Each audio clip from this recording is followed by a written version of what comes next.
Hi, this is Kate, Teen Services Librarian at the Brighton District Library, and today we're going to be making potion bottles for this month's Take and Make.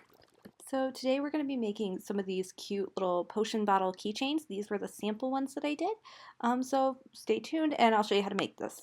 So for supplies, we are going to have our little potion bottle, a little screw that's going to go on the top, a little thing of food coloring, some fluff, a little keychain, and glitter. To start with, I'm going to take my cork and my little screw and I'm going to put this right in the center of the top. You want the side that is going to be facing outside the bottle, so the wider circle of the cork. To do this, you're just going to push it into the middle of the cork and then turn until it is in there securely. Next, I'm going to make myself a makeshift funnel. You can use a real funnel if you like, but I'm just going to take a piece of paper and I'm going to roll it from the corners just to get this little makeshift funnel, and then I'll tape it at the end. This is so that I could more easily put in the glitter without just spilling it everywhere, which I still do. Okay, once I got my funnel secured, I just want to make sure that there is like the hole at the bottom, and then I'm going to hold this over my potion bottle and I'm going to put in some glitter. Now, I put in way too much glitter when I did mine. And as you can see, I still made a mess even with the funnel. So make sure you have something under you when you're doing this part of it. And I just poured out some glitter because it was way too much, and I even should have poured out more. So you don't need a lot of glitter. So keep that in mind unless you want full glitter in your potion. All right, next I'm going to grab my food coloring. It comes in this little bottle. It has a squeeze. Be very careful. It will stain your fingers. If you do get some on you, just go wash your hands right away. And you should be able to use the little dropper and squeeze and then put some of your food coloring into your potion bottle. If you have one of our kits, everybody has different colors. If you want any other colors, this is just regular liquid food coloring. You can get whatever you want, but I'll just use. So just put in some drops, just so you can get the color of your dye. If you want it somewhat lighter, you can always dilute your food coloring with some water. And then I'm just going to swirl it around with my Q-tip with the glitter. And then I'm going to grab some of my fluff and I'm going to try to get it into my bottle, poking it with the Q-tip. This is to absorb some of that liquid and maybe give it some texture into your potion.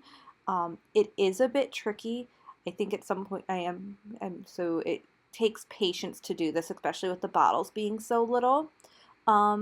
If you want the full glitter look, you can skip this step, but it's good so that you don't have so much liquid seeping out of your potion, and it can kind of give it a cool look. Right, if you're having trouble getting your fluff in, what I finally found worked is I rolled a little bit of fluff in my hands to kind of make it a little more solid and to thin it down, and then got it started to put in, and then went with my toothpick and started putting it in there.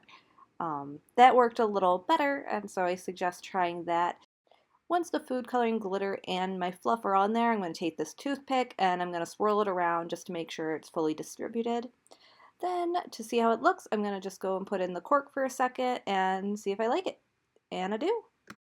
Right, next, I want to make sure this cork is secure, so I'm going to use hot glue, but you could use a waterproof or Gorilla Glue or something like that for this too.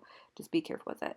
So I'm going to put some glue just around the edges of my cork, not fully, and then right away while it's still wet, I'm going to put my cork in and get it in there and make it secure. And then I'm going to take some hot glue and I'm going to put it just a little bead around the edge. I just want to make sure this stays holding together and nothing goes out if I'm going to make it a keychain. After I put the glue in, I'm just going to hold it for a second and just clean up a little bit of the dried bits if I have any of the strings. Make sure it's nice and secure. So there we go. This next part is optional, but if you want, you can go ahead and write the potion that you've decided yours is. I'm just going to put Love Potion on mine since it's all red and sparkly. On the little sheet of paper that is provided, you could make some ripped edges if you like, or you can cut it down to whatever size. And then I'm just going to put some regular school glue on the back, and I'm going to put it onto my potion bottle. So now it's going to have a label. This took a couple tries to get it to go securely. If you really want to secure it, you could use Mod Podge if you happen to have it. and just go on over it. Or if you like the look without the label, just leave the label off. It's completely up to you.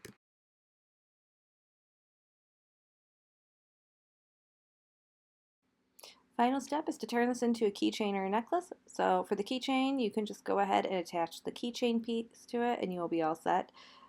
As you can see, I'm really great at this. There you go, you have a keychain. Or you will notice if you got one of our kits, you got 2 potion bottles and options. You can also turn it into a necklace by just using a string around it through there. But there you have it. These are the 2 little sample potions that I made. I hope you enjoyed this craft. And keep an eye out for our next teen take and make craft at the library for next month.